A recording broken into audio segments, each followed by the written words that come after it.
اللہ چیزوں کو تولید نہیں کرتا۔ شریعت نے دو چیزیں بتائی ہیں، ایک تولید، تولید کا مطلب ہوتا ہے ولادت، کسی کو جنم دینا، اور دوسرا ہے کسی چیز کی تخلیق۔ تخلیق اور تولید دونوں مختلف چیزیں ہیں، لیکن ہم تخلیق کو بھی پیدا کرنا کہتے ہیں اور تولید کو بھی پیدا کرنا کہتے ہیں۔ مثلا ہم بولتے ہیں ایک جملہ کہ ہمیں کس نے پیدا کیا؟ ہمارے ماں باپ نے پیدا کیا۔ پھر ہم کہتے ہیں ہمیں پیدا کس نے کیا؟ ہمیں خدا نے پیدا کیا۔ دونوں جملے اپنی جگہ پر ٹھیک ہیں، لیکن جہاں نسبت پیدائش کی ماں باپ کی طرف ہوگی تو وہاں پیدائش سے مراد ولادت ہے، کہ ہماری ولادت کا ذریعہ ہمارے ماں باپ بنے ہیں۔ لیکن جہاں نسبت پیدائش کی اللہ تبارک و تعالیٰ کی طرف ہوگی تو اللہ کی طرف ولادت کی نسبت نہیں ہوگی، اللہ کی طرف تخلیق کی نسبت ہوگی۔ ہماری تخلیق اللہ نے فرمائی ہے اور ہماری ولادت ہمارے والدین کے ذریعے سے ہوئی ہے اللہ کے حکم سے۔ یہ دو چیزیں سمجھنے کے بعد کہ اللہ تبارک و تعالی چیزوں کو تخلیق فرماتا ہے، تولید نہیں فرماتا۔ آپ سمجھ آگئی بات؟ جب اللہ تخلیق فرماتا ہے، جب اللہ تخلیق فرماتا ہے اور تولید کی اس کی ذات سے نفی ہے، تو اس نے اپنے حبیب صلی اللہ علیہ وسلم کے نور کو تولید نہیں کیا، جنم نہیں دیا کہ وہ اس کا بیٹا بن جائے، بلکہ اس نے اپنے حبیب کے نور کو تخلیق فرمایا ہے، جس طرح اس نے عرش و کرسی کو تخلیق فرمایا، جس طرح اس نے فرشتوں کو تخلیق فرمایا۔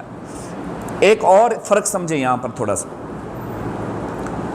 ہم جن چیزوں کو پیدا کرتے ہیں، انسانوں کو بھی اللہ نے کچھ چیزوں کو بنانے کی، پیدا کرنے کی طاقت بخشی ہے، وہ بھی اللہ نے دی۔ ہم بھی چیزوں کو بناتے ہیں، تخلیق کرتے ہیں، ہم بھی چیزوں کو، اللہ بھی چیزوں کو تخلیق فرماتا ہے۔ اللہ کی تخلیق اور انسان کی تخلیق میں فرق کیا ہے؟ اللہ کی وضع کردہ اشیاء اور اس کی تخلیقات اور اس کی کریشنز اور انسان کی تخلیقات میں فرق کیا ہے؟ تو جو بنیادی فرق ہے وہ ایک ہے، قرآن پاک میں بھی اس کو جگہ جگہ بیان کیا گیا۔ انسان جب کسی چیز کو بناتا ہے تو اس کو مٹیریل کی ضرورت پڑتی ہے۔ آپ نے یہ چیز بنائی، ممبر، آپ کو مٹیریل کی ضرورت ہے، لکڑی چاہیے، لکڑی کا وجود چاہیے، اور اس کو فٹ کرنے کے لیے باقی ساز و سامان چاہیے، پھر آپ اس کو بنا سکتے ہیں، بصورت دیگر نہیں بنا سکتے۔ سورسز کی ضرورت ہے، مٹیریل کی ضرورت ہے، ساز و سامان کی ضرورت ہے، کام کرنے کے لیے محنت کی ضرورت ہے، تگ و دو کی ضرورت ہے۔ اللہ تبارک و تعالیٰ بھی چیزوں کو تخلیق فرماتا ہے، لیکن مزے کی بات یہ ہے کہ اللہ وداؤٹ مٹیریل چیزوں کو تخلیق فرماتا ہے۔ اللہ فرماتے ہیں اللہ بدیع السماوات والارض، اللہ نئے سرے سے زمین و آسمانوں کو تخلیق فرمانے والا ہے، اسے کسی مٹیریل کی ضرورت نہیں پڑتی، اسے کسی ساز و سامان کی ضرورت نہیں پڑتی، اسے کسی قسم کے جو ہے وہ دنیاوی مینوفیکچرنگ کی ضرورت نہیں پڑتی، وہ نئے سرے سے چیزوں کو وجود بخش دیتا ہے۔ وہ کیا کرتا ہے؟ وہ فرماتا ہے کن اذا اراد اللہ امرا، جب اللہ کسی کام کا ارادہ فرماتا ہے، ان یقول لہ کن، اللہ اس کو فرماتا ہے ہو جا، فیکون، وہ مارز وجود میں آ جاتا ہے، وہ ہو جاتا ہے۔ اللہ فرماتا ہے ہو جا، وہ ہو جاتا ہے۔ یہ کائنات ابھی ناتمام ہے شاید، یہ کائنات ابھی ناتمام ہے شاید، کہ آ رہی ہے دمادم صدائے کن فیکون۔ تو اللہ فرماتا ہے ہو جا تو وہ ہو جاتا ہے۔ یہ ہے اللہ کی تخلیق اور بندے کی تخلیق میں فرق۔ بندے کو ضرورت ہوتی چیزوں کی، اللہ کو چیزوں کی بھی ضرورت نہیں ہوتی، وہ ارادہ کن فرماتا ہے، وہ تخلیق فرما دیتا ہے۔ اب اس کائنات کے اندر جو سب سے پہلے جس چیز کو تخلیق فرمایا گیا وہ آقا صلی اللہ علیہ وسلم کا نور ہے۔ سب سے پہلے قرآن پاک سے حوالہ سنی، اللہ تعالیٰ فرماتے ہیں قل ان صلاتی و نسکی و محیای و مماتی للہ رب العالمین، اے میرے حبیب صلی اللہ علیہ وسلم آپ لوگوں کو کہہ دیجئے میری نمازیں، میری قربانی، میرا جینا مرنا سب کچھ اس رب کے لیے ہے جو تمام جہانوں کا پالنے والا پروردگار ہے۔ للہ رب العالمین، اس رب کے لیے ہے جو تمام جہانوں کا پالنے والا ہے، اس اللہ کے لیے۔ یہ بھی یاد رکھیں کہ رب کا معنی ہوتا ہے پروردگار۔ رب کا معنی کیا ہوتا ہے دوستو؟ پروردگار۔ اور پروردگار کا معنی ہوتا ہے پالنے والا۔ لہذا پروردگار اور پالنے والا یہ دونوں مترادف ہیں، اور رب کے یہ دونوں معنی ہوتے ہیں۔ الحمدللہ رب العالمین، اللہ تمام جہانوں کو پالنے والا ہے، تمام جہانوں کا پروردگار ہے۔ تو پروردگار کا مطلب ہوتا ہے پالنے والا۔ یہ ایک اضافی بات میں نے آپ کے جو علم میں اضافے کے لیے آپ کو بتائی۔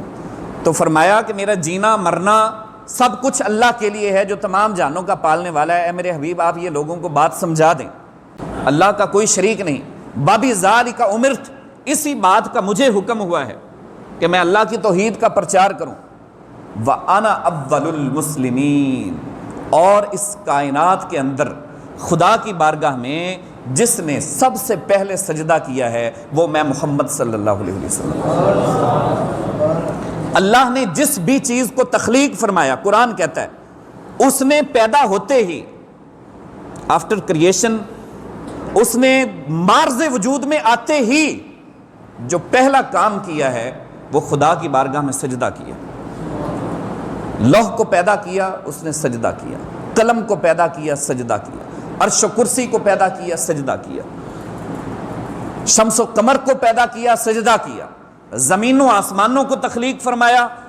اللہ خود فرماتا ہے، جہاں جہاں قرآن پاک میں آیات سجدہ ہیں ان کو پڑھ لیجئے گا گھر جا کے۔ جہاں جہاں آیات سجدہ ہیں، ساری ڈیٹیلز میں جس جس مخلوق کو اللہ نے تخلیق فرمایا ہے، فرمایا وَالنَّجْمُ وَالشَّجَرُ يَسْجُدَانِ، میں نے جھاڑیوں اور بوٹیوں کو پیدا کیا، تو انہوں نے بھی پیدا ہونے کے بعد جو سب سے پہلے کام کیا وہ اللہ کی بارگاہ میں سجدہ کیا ہے۔ تو اس ساری کائنات کے اندر جس جس چیز کو وجود ملتا ہے، وہ وجود ملتے ہی جو سب سے پہلا کام کرتی ہے وہ اللہ کی بارگاہ میں سجدہ ریز ہو جاتی ہے۔ وہ چاہے زمین و آسمان ہیں، وہ چاہے شمس و قمر ہیں، وہ چاہے لیل و نہار ہیں، وہ چاہے لوح و قلم ہے، وہ چاہے عرش و کرسی ہے، وہ سب سے پہلا جو کام اس نے کیا ہے وہ اللہ کی بارگاہ میں سجدہ کیا ہے۔ اور قرآن پاک کے اندر جو یہ اعلان کر رہا ہے کہ میں نے سب سے پہلے سجدہ کیا ہے وہ محمد صلی اللہ علیہ وسلم کی ذات ہے۔ وَأَنَا أَوَّلُ الْمُسْلِمِينَ، جس نے سب سے پہلے خدا کی بارگاہ میں سر تسلیم خم کیا ہے وہ میں محمد صلی اللہ علیہ وسلم ہوں۔ ایک آیت سے سارے مسائل حل ہو گئے، ایک آیت سے۔ پھر اس کے بعد آپ آ جائیں حدیث جابر پہ۔ حضرت جابر بن عبداللہ رضی اللہ تعالیٰ جب رسول اللہ صلی اللہ علیہ وسلم کی بارگاہ میں سوال کرتے ہیں کہ یا رسول اللہ صلی اللہ علیہ وسلم، اللہ تبارک و تعالیٰ نے کس شے کو سب سے پہلے تخلیق فرمایا؟ تو آپ صلی اللہ علیہ وسلم نے فرمایا اول ما خلق اللہ نوری، اے جابر وہ تیرے نبی کا نور ہے جو اللہ نے اس کائنات میں سب سے پہلے تخلیق فرمایا، سب سے پہلے تخلیق فرمایا نور۔ اور آج ہماری جدید سائنس وہ بھی اس تھیوری کو ایکسیپٹ کرتی ہے۔ ایک بگ بینگ تھیوری تھی، آپ لوگوں نے پڑھا ہوگا اس کو، کہ اس کائنات کا آغاز کیسے ہوا۔ اس میں بتایا گیا کہ کروڑوں سال پہلے، جناب کروڑوں سال پہلے کی بات کر رہا ہوں، یہاں پر پانی ہی پانی تھا ہر طرف، اور ایک کہیں گھومتا گھماتا سیارہ، اس میں سے کچھ حصہ ٹوٹا۔ وہ کہتے ہیں گھومتا گھماتا، ہم کہتے ہیں اللہ نے اس کو تخلیق فرمایا۔ اتنی سی بات ہے، اتنا سا فرق ہے، کیونکہ سائنس جو کچھ دیکھتی ہے، جہاں تک اس کی پہنچ ہے وہاں تک اس نے بات کرنی۔ میں بات کر رہا ہوں قرآن پاک کے مطابق۔ وہ کہتے ہیں کہیں سے گھومتا گھماتا ایک سیارہ تھا اور اس میں سے کچھ حصہ ٹوٹا اور وہ زمین پر گرا، اور قرآن کہتا ہے کہ وہ سورج ہے جس کو اللہ نے تخلیق فرمایا، اور وہ اپنے مقررہ راستے پر چلنا شروع ہو گیا۔ اس میں سے پھر زمین کو پیدا کرنا تھا تو کچھ حصہ ٹوٹ کر اس پانی کے اوپر گرا، اور وہ پانی بوائل ہونا شروع ہو گیا، کیونکہ وہ بہت بڑا ایک آگ کا گولا تھا، بہت بڑا، اور پانی بوائل ہوتا رہا، اس سے جھاگ بنتی رہی۔ پھر وہ جھاگ خشک ہوئی تو یہ زمین کی شکل اختیار کر گئی جو آپ کے سامنے موجود ہے۔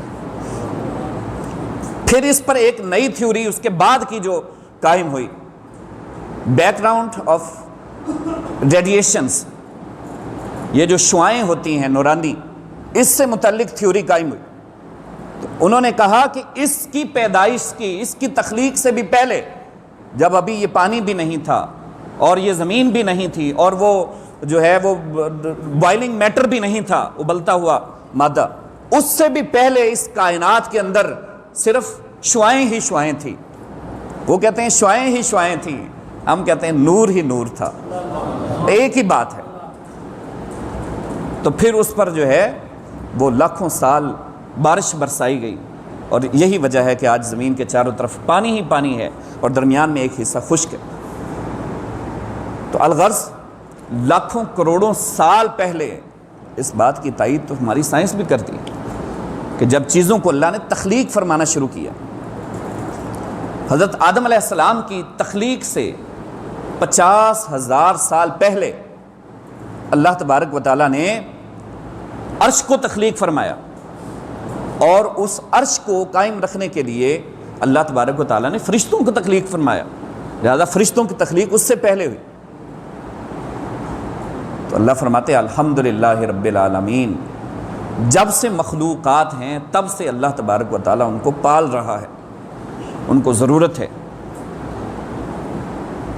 اور ایک حدیث مبارکہ جو سیرت حلبیہ کی ہے، امام قسطلانی رحمۃ اللہ تعالیٰ علیہ اس کو بیان فرماتے ہیں، رسول اللہ صلی اللہ علیہ وسلم نے فرمایا کہ اللہ تبارک و تعالیٰ نے میرے نور کو آدم علیہ السلام سے 14,000 سال پہلے تخلیق فرمایا، اور یہ بھی جو 14,000 سال ہیں یہ ہمارے دنیا والے 14,000 سال نہیں ہیں، اس کی ایک الگ ڈیٹیل ہے، اس پر انشاءاللہ تعالیٰ پھر کبھی بات کریں۔